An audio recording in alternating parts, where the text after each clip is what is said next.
Welcome in the executive producer of the Sterling Affairs podcast, Ramona Shelburne, as well, of course, NBA champion and Matt Barnes, who was on that Clippers team when the Sterling tape leaked. Matt, the initial reaction by you and your teammates to the awful things that then owner Donald Sterling said, what was it like in that locker room? Not surprising.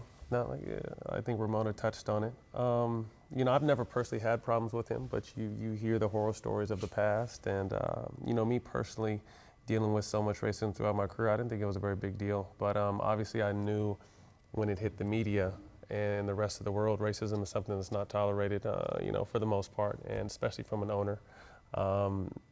It was the best and the worst thing to happen for the Clippers in a sense. Matt, when we did our interview together for this podcast, you talked about what happened to you in high school and some of the racism you've encountered throughout your career. And just sort of the way that you became, I don't want to say numb to it, but like you just figured out how to get past it. Mm-hmm.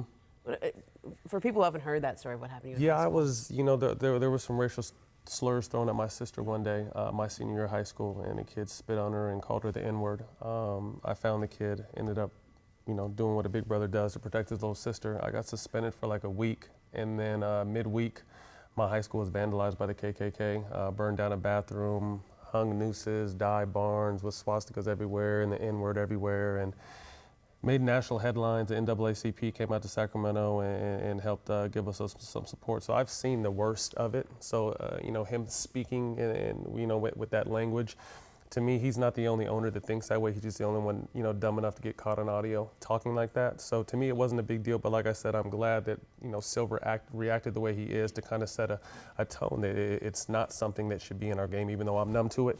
A lot of the world isn't. And I think Adam Silver did a great job and a swift job of removing him. So I think the thing that when you say I'm numb to it, it wasn't a big deal. It is a big deal, though. You just didn't have a way of speaking out or doing anything about it for a long time. Right, very right. It's and the way it happened, the time it happened. This is we thought we had one of the best teams in the league. We did. We just continued to get on our way, but we were battling the Warriors in the first round of the playoffs. So we kind of just came together, and I can't give Doc Rivers enough credit for the way he kind of shielded the team as a whole and really gave us.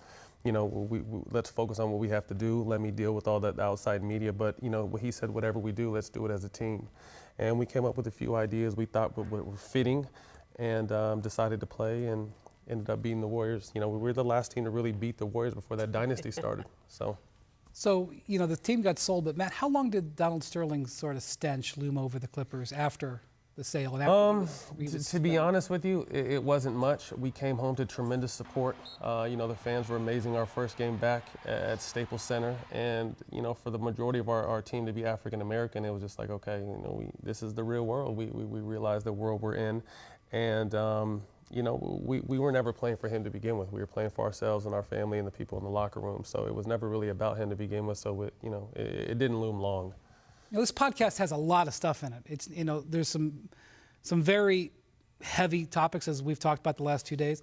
There's also some incredible details that you just sort of laugh. You can't help but laugh and be like, oh my God, this is crazy.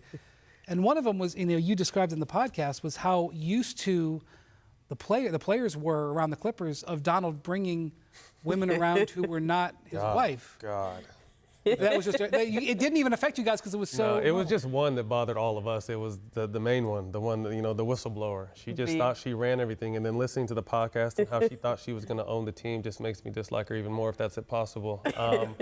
But it was her and the way she carried herself and the way she thought she was entitled to stuff, and we all couldn't stand. My ex-wife actually almost got into a verbal altercation with her because she did something to the twins, because the twins were little back then. I don't know if she knocked one of them over or did something that made one of them cry. And I remember coming out after the game like, I almost had to get into it. What's her name? I'm just like, oh, I'm glad you didn't. But well, she kind of did.